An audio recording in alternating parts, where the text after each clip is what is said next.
Okay, take it away. And to advance, you just push that little arrow right there. Okay. Hi, everyone. I'm Sahar Ahmad from New York, Stony Brook Medical Center. I represent Group 1, which was mentored by Chris Fox. We're talking incredibly briefly about implementation of ultrasound into the first-year medical student's curriculum. Now, the first-year medical student, a very special animal, just right out of college, no real knowledge yet, not just of ultrasound, but of the human body at all. And so a very important privilege to introduce this first-year student to ultrasound.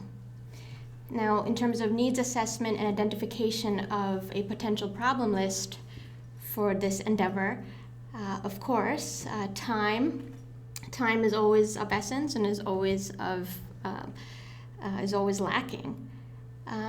Currently, we have no real standards for ultrasound training at this level of first-year medical students, and we still do have a lack of champions and instructors. These are barriers which will probably be evident in all facets of ultrasound education, is my guess.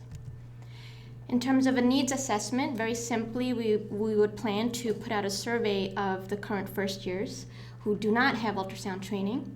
And we anticipate hearing back that the survey shows that the students have no experience with ultrasound and do not know of any curriculum for them. We do think that it'll be very important to maintain a consistent presence throughout the first year of medical school in terms of bringing the students to experience ultrasound. And we think it'll be important towards the end of the year to look at targeted approaches for preparing students towards residencies.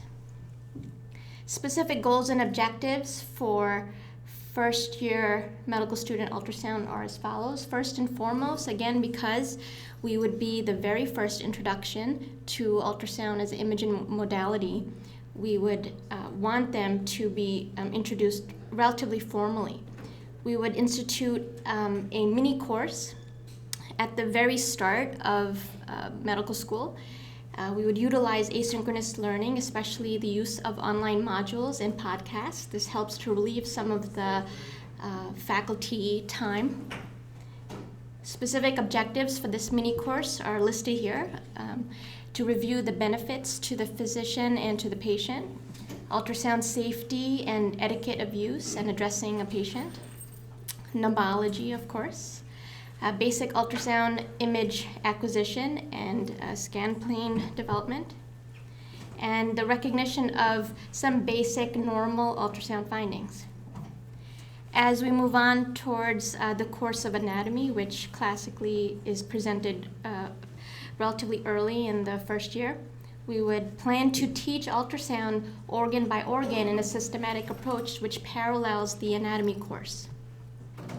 Same thing with respect to physiology, if that exists early in your first-year curricula, and same thing with respect to the initiation of the students learning physical diagnosis. Right along with that, they would learn ultrasound approach to physical diagnosis.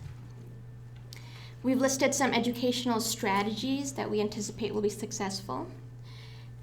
I think the use of pre-course work, especially in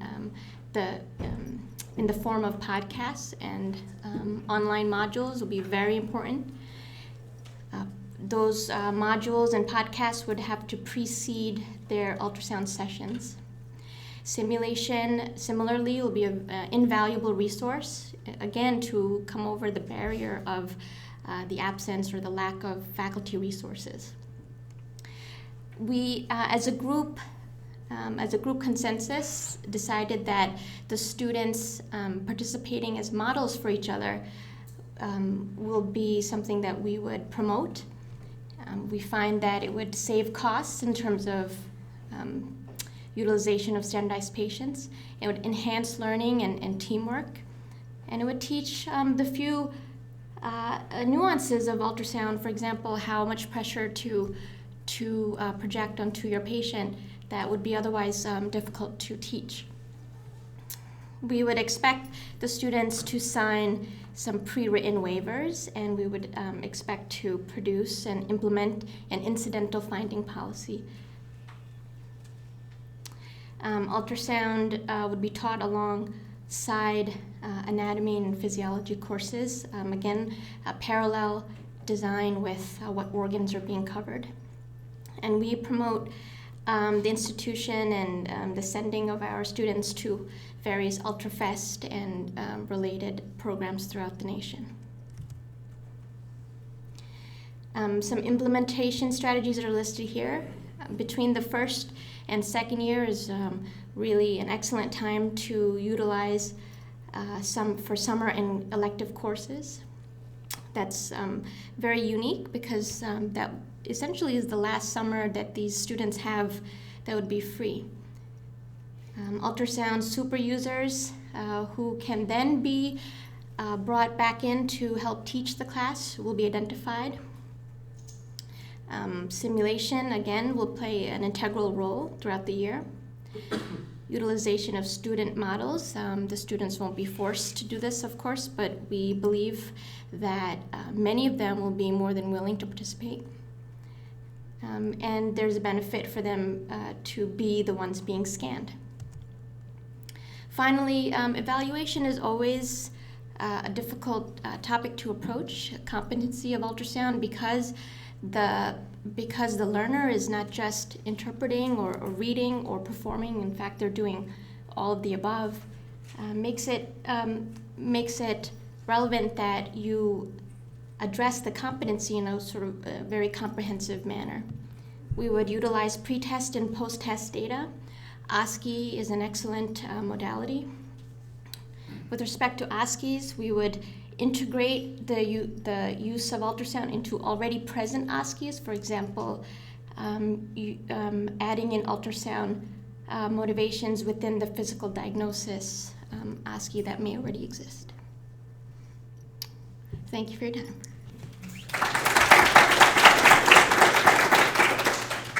Beautiful. All right.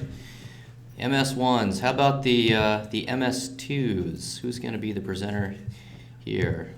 What do we got? All right. Coming up? Yep. Excellent.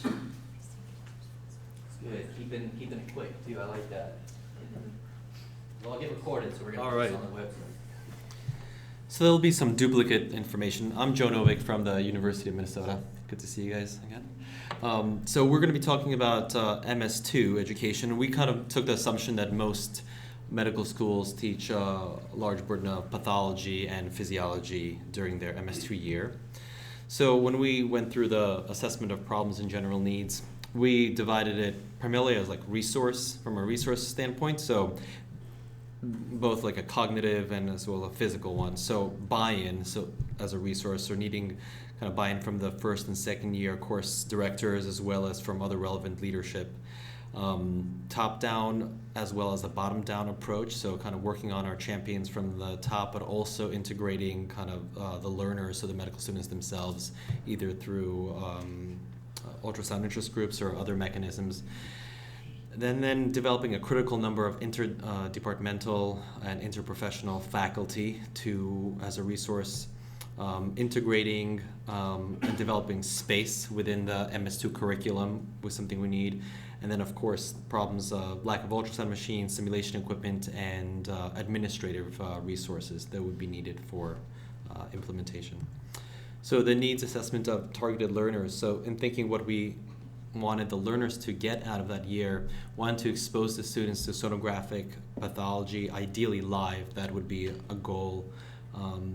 Understanding ultrasound apps, how ultrasound applies to pathology in clinical practice, and helping the student appreciate issues related to systems and costs and how that is relevant with ultrasound. And again, that interdepartmental and interprofessional nature and influence of ultrasound in medicine. And then prepare students for competitive application, a competitive application environment for residency. So we were considering that as something that we would want to achieve in the MS2 year, but that's also probably more of a global perspective. Goals and specific measurable objectives. Wanted to evaluate the role and limitation of ultrasound in diagnosis of disease, kind of like our umbrella goal, with the objectives of image acquisition and interpretation of common pathologic processes, recognition of ultrasound's role as part of this comprehensive evaluation, and evaluate images and recognize the need for consultation and further eval. So kind of have them also aware of the knowledge gaps that are created or that exist that ultrasound does not necessarily fill but might identify. Educational strategies to accomplish those goals and objectives. So e-learning resources like mentioned before and everything we talked about today, image libraries, peer-to-peer, faculty-to-peer, and everything in between, simulators, self-directed learning exercises, example being taking an ultrasound home with you or just learning on your own, research, outreach, and global experiences to enhance pathology, other electives that might exist, and addressing companies. We're thinking about addressing these companies based on an LCME standard. We had a lot of deans in our group, which was really helpful in terms of kind of strategizing how to make the sell, essentially. So there's a whole new language I need to learn that I'm realizing now. Implementation. So developing a pathway for development and utilization of these trainers that we identified before. How do you grow them, essentially? How to use them? How do you keep them? And then also standardizing a patient supply. So is that a standardized patient? Can you develop a queue of patients with pathology? I think that would be an ideal, but certainly difficult to do. Commitment of resources from the medical school, but potentially also involving other institutional bodies to share that burden, like the entire, if there's an umbrella organization like an academic health center, that might be involved with nursing education, other schools that could share the burden of cost and also utilize the machines. The hospital itself that might be able to make a purchase for faculty for faculty education. It could be used for medical student education. Content development or borrowing quality free content once identified. Developing programs to train faculty. And then curriculum coordination and administrator assignment. Evaluation and feedback of our program. We're thinking about obviously development of assessment tools. Some of what we've seen, but most of them will need to custom tailored for every year and be a little different for every medical school. OSCEs, pre-post evaluation, multiple choice methodologies or other.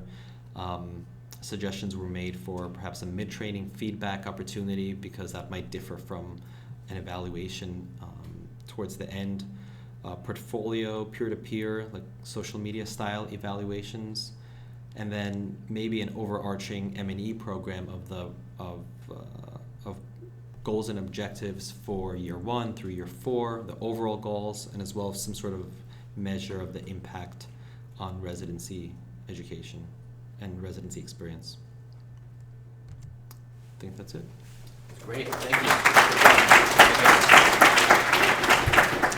All right, that was good. You're giving off your iPad? Is that what I see is about to happen here? Yeah, it is. I can move it to you, however. Yeah, if you want to AirDrop message. AirDrop it would be great. Yeah. Upload it. Let's see which one Yeah, am I going let's to? go here. I gotta find my It's AirDrop. probably the only Mac AirDrop. Pro. Yeah, it's That's me. Casey's iPad. Yeah, That one's that okay. too. So you are Jay's Mac Pro. Yeah. All right. Oh. Let's do save and open. I like that. This is just better living through technology. Is this it? Sweet. AM Yeah, 30 here. that's Here it. we go. That was painless.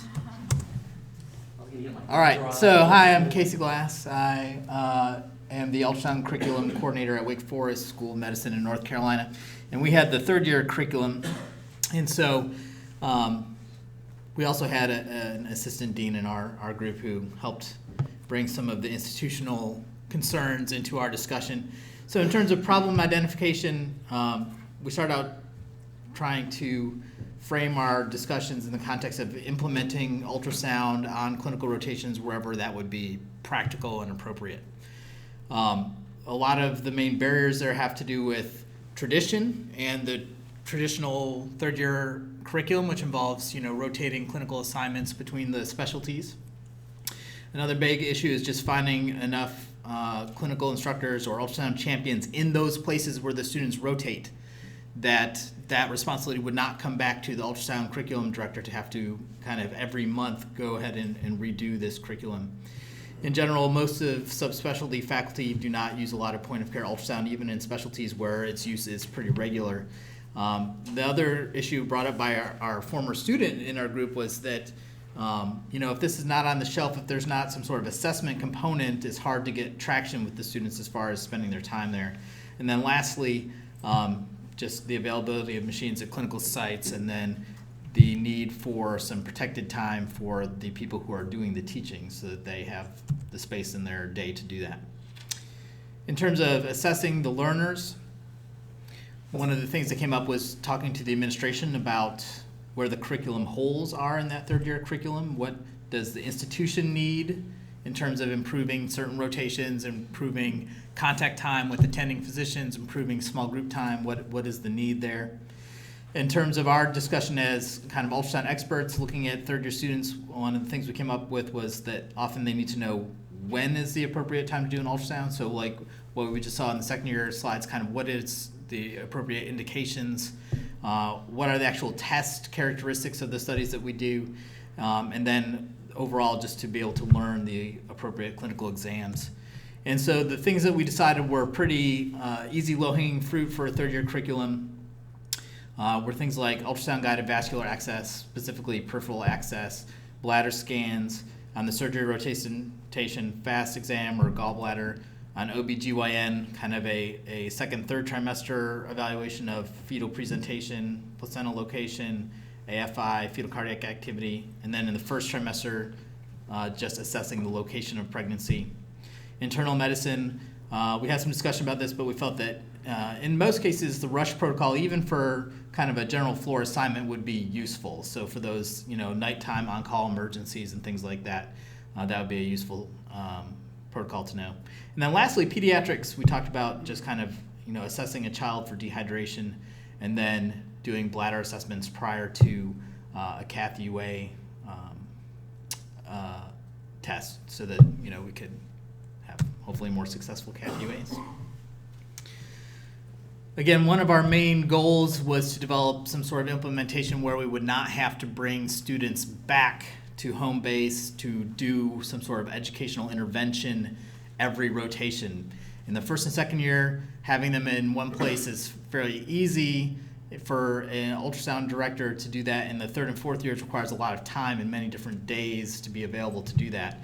So our strategies involved similar strategies to what we've already talked about. Lots of online modules and podcasts, definitely identifying some sort of on-service ultrasound champion who can be responsible for making sure that ultrasound component is implemented on that rotation, whether or not they independently do that. They are responsible for kind of making sure that it happens. And then the use of simulation for teaching and assessment, and then online supplementation with quizzes or other assessment tools. The biggest challenge is really kind of implementing the third year curriculum because of the variety of clinical sites and the variety of practice settings that students go to. And so taking up the idea of communities of practice, kind of building a society in your institution around point-of-care ultrasound that involves multiple specialties, where you can have a variety of providers who cover maybe the same content areas and can be available to teach these things, is very helpful. The other thing is just talking about spreading out the material, making sure that it doesn't get batched in one particular part of the third year, so as we can have reinforced interval reinforcement of the ultrasound teaching. And then again, simulation. And then one of the big challenges for implementation is to try to maintain some sort of consistency in the experience when you have multiple clinical sites. How do you do that? That is a challenge, but also something that definitely needs to be addressed at the time of implementation. And then evaluation and feedback was something that we talked quite a bit about, and it is fairly challenging. We talked about hopefully eventually the shelf exams will change to incorporate ultrasound. Certainly there can be some assessment with peer-to-peer teaching on the wards, and then instructor feedback at the time of the exam. We discussed using milestones for kind of continuation, a spectrum of assessment over the third year. OSCE certainly we've already talked about. And then also this idea of portfolio development. One of the challenges we talked about was if students are generating all these images on the clinical rotations, how would one find enough time to really look at all those images, give feedback image by image? It is quite a time commitment. So having the students kind of curate their own best of list for you to kind of look at as a product of that rotation would be one way to kind of be able to give them some feedback in a more time-conscious fashion. And that was it for us. Any questions? No?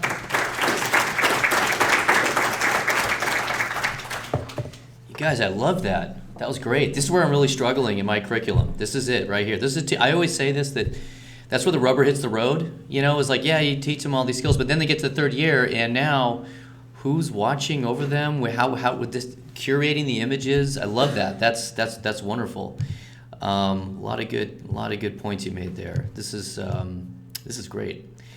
Okay, so who's next? We're up to the fours, I believe. Year 4 electives. Here it is, right here. Oh wait, already got it open. Dr. Weekman's going to do it. Oh, excellent. Wow. All right. What a treat. I know I was voted in to do this, so I was holding the pen at the time, and that's how this happened. So we talked about fourth year electives, and this kind of builds off the third year elective and some of the difficulties and really generating some of the problems that are here. Every school, at least up into the first 3 years, is relatively standardized, but once the fourth year hits, it's wide open as far as what can happen. A lot of schools use this time to have students go away, especially the ones they don't like, and other schools trying to keep them in close. And so with that problem, how do you really manage a body of students that's all over the place? And so we thought, is there a way to there's a pretty big mix between people that have primarily ultrasound electives, and very few programs actually have dedicated required coursework for the fourth years as a capstone course. And so those problems and issues of the different locations, and many of you have multiple clinical sites, especially in your fourth year. The class size, when you have 100 students, it's a difficult task, but if you have 250 to 300 students, it's also an unwielding task as well. And then resources at all these sites. Do the equipment that you have at the VA match the equipment that you have at your main campus, and is the depth of your material at different sites the same? And so all these sort of issues play into how you can really manage that fourth year. And then kind of the bigger question for a general needs assessment is what's really the goal of your fourth year at your institution, and how does this line up with ultrasound? Is this going to be more of a preparation into their internship? And if so, should we be focusing more on specific skills rather than getting just a diagnosis list or a case list? So when we talk about the learner skill, learner needs assessment, it's more of the, what it comes down to, almost in the best way to describe it, is sticking needles and stuff. If there's one common theme they need to be able to know before they get to their internship, it's how to safely stick needles and stuff. And so if you think about that as kind of the main starting point for looking at a more comprehensive or integrated curriculum piece, that covers all specialties, hopefully maybe not so much in psychiatry, but at least as their interns, they may have that opportunity for difficult IV access, et cetera. And then it kind of breaks out from that point of the two components, which is the image recognition. And since the students are very disseminated, could you approach it more as a CME model for them to really pepper them with image recognition tasks and work? And of course, the image acquisition, which are the same problems we have, but it's a little bit more difficult with the multiple sites that they have. And just a reminder that all these pieces don't necessarily have to fit in a clinical space, even though they are in their third and fourth year. Goals and objectives, the best way to really look at this is how do you really prepare them for internship, and that's kind of one of the pieces that we looked at the most as kind of the guiding goal. And so this kind of blends in with some of the other discussions that are had, but the bigger piece is, could we fit this in with the EPAs, the trustable protected activities that are starting to come up now. Now these haven't really been addressed in fourth year students in general by accrediting bodies, but this could be an opportunity for us to sort of almost be ahead of the curve, so that when EPAs come up in in medical student and then residency training, could we have sort of ultrasound curricula that ties to that specifically? Strategies, kind of going back to this idea of gamification, thinking about kind of badge systems, or being able to get a certain number of scans or a certain number of components. There was a great example from University of Kentucky where if you get a certain degree of skill set, you get actually a special pin that designates you as a super user. And then everyone knows that that's like the pin to go after and to not trust anyone else. But it's sort of a good approach. I mean, medical students are inherently a little bit competitive, but it also rewards the students that are going to go that extra mile and become your super user group. And then, kind of looking at other things for, now that everyone has a very different focus and they are focused on residency and getting into residency, looking at an ultrasound project-based approach based on that specialty that they're going into, and of course the issues of fear. Fear is a good strategy as well. Faculty and peer review. Again, the implementation piece is always going to be difficult when you have such a decentralized model in your fourth year, and you're going to have these varying levels of oversight by faculty, and so how can you standardize that experience? That's always the concern you have from an accreditation standpoint, is that all the faculty come together, how do you make sure that one site is the same as the other if you have a required experience?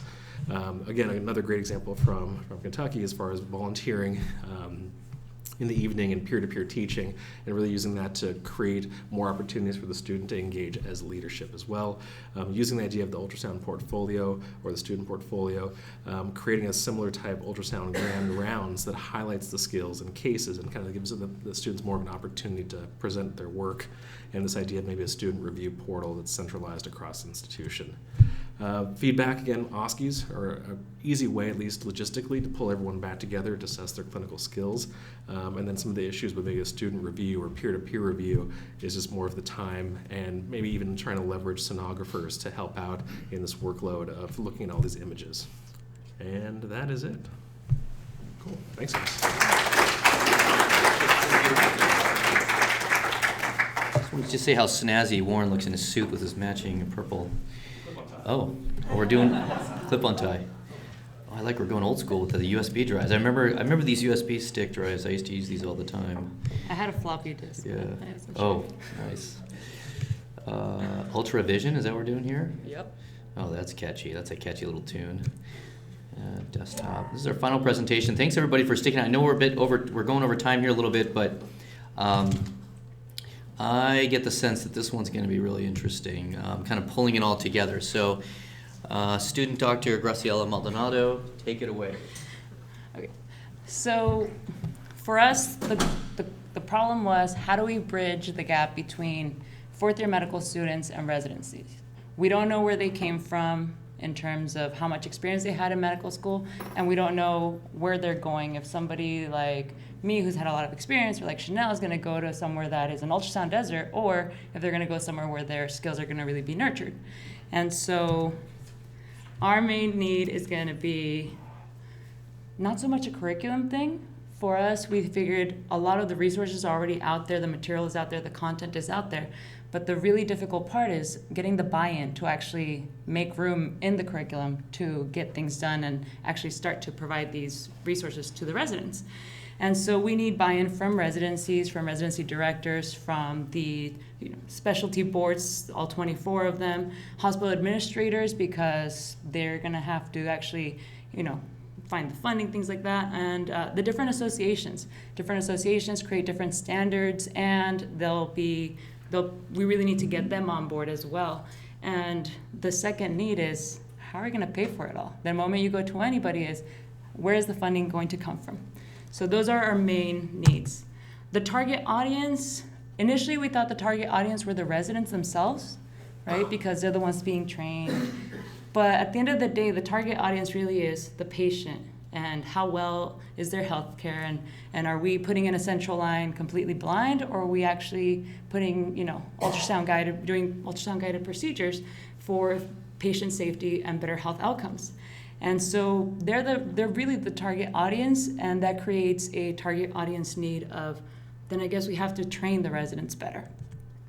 So our goals were not so much to develop curriculum, but how do we actually get the curriculum in there? And the issue is all the curriculums are so inconsistent, and without the buy-in, we can't get a consistent curriculum. So we decided that our short-term goal is to develop minimum ultrasound competencies per specialty. What is the most basic thing you expect a resident that rotates or that is coming through to know, whether they're in dermatology or they are family resident, whatever it is. What is the minimum that we want them to know? Like we expect them to know ACLS, right? Do we expect them to be able to identify a beating heart, turn on the machine, things like that? Do we expect them to be able to do IV access, things like that? And the long-term goal would be, this is news to me, but David was saying that there is a House resolution in 1999, Resolution 802, that actually is calling for every specialty to develop their scope of practice. What if we actually ask them to develop their ultrasound scope of practice? What is it that we want each specialty to know, right? What is it that they see every day that they can get really, really good at and make sure that their residents know that as well? And so the long-term goal would be for each of those specialties to develop their scope of practice within ultrasound. And again, the secondary goal would be to secure funding, whether it's through public tax dollars, through patient safety initiatives. If we go to, I don't know, one of the American Heart Associations talk about, we can actually see ultrasound, are they going to endorse it and help us find some funding? If we go to AARP, are they going to help us find some funding? So that's going to be also one of the goals. The educational strategies, it's not so much how do we teach people ultrasound, but more how do we inform people about this? How do we actually get the buy-in? So we need to come up with ways to inform hospital administrators, residency directors, and the 24 medical boards. And we need to, in order to do that, we have to provide and begin to produce more convincing research, whether it's research produced by our MD MBAs that can take our skills and the great things that we see with ultrasound and have them put it in terms that a hospital administrator will understand, and put it in terms of dollar signs that will be saved, or lawsuits that will be prevented. And also, the major organizations, again, that can leverage our message, that can really go out there and continue and join our mission and say, AARP wants this for all their members. They want better patient care. So implementation, how do we do this? The AMA put out their call for proposals it's due June 15th for Chicago in October. And we thought we could submit, if they're calling for disruptive curriculum change, there is nothing more disruptive than this. It is active learning, it is integrating a lot of different skills, and we could put together what we're calling 2020 Ultravision, right? And the other thing is, through brainstorming sessions like this, and whenever we go through, SUSME, AUM, all the different organizations, when we get together, we really do come up with great things. So continuing to write those white papers that convince people that this is a need. The driving force would be creating a task force or a committee section within SUSME of volunteers such as yourselves who are really interested in seeing this through, and calling on AIUM for support of resources and other support that they can offer, and meet regularly. And finally, how do we evaluate this? How do we see if we're actually doing anything good? Are we actually moving forward? So if we create a task force within SUSME, at the annual meeting we can meet up and see where are we, right? We can evaluate the progress of the 24 ABMS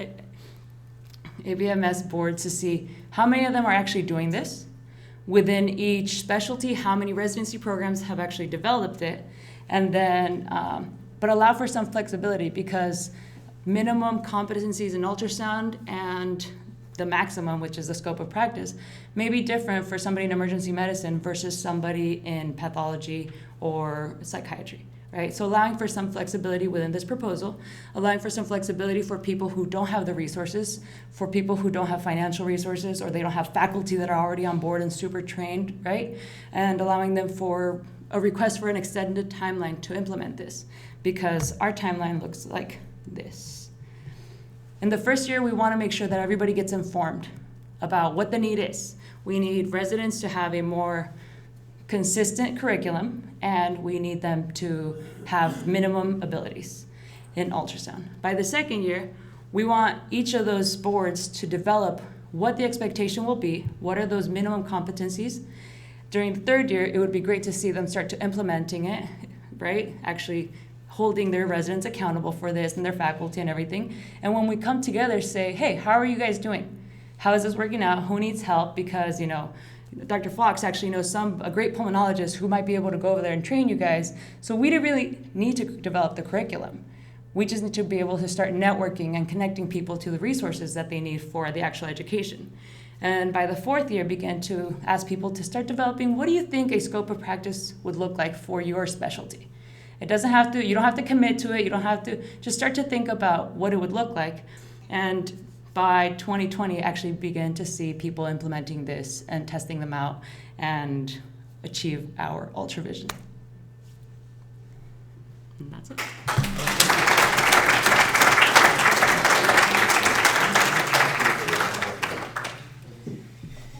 All right, Gracie, that was great. Been mentoring her for 11, 12 years, and that was a nice culmination of the long-term mentoring we've been doing. Proud moment. Second-year medical student got up and just presented all that. That's pretty good. You got to hand it to Gracie for doing that. That was a good job, Gracie.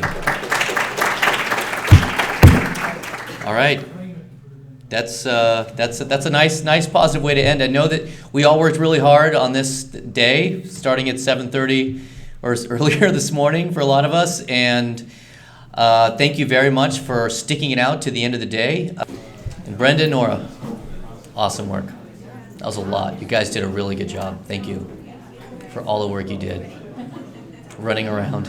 It's a lot of stress. Yeah, it did, but it was a lot of work.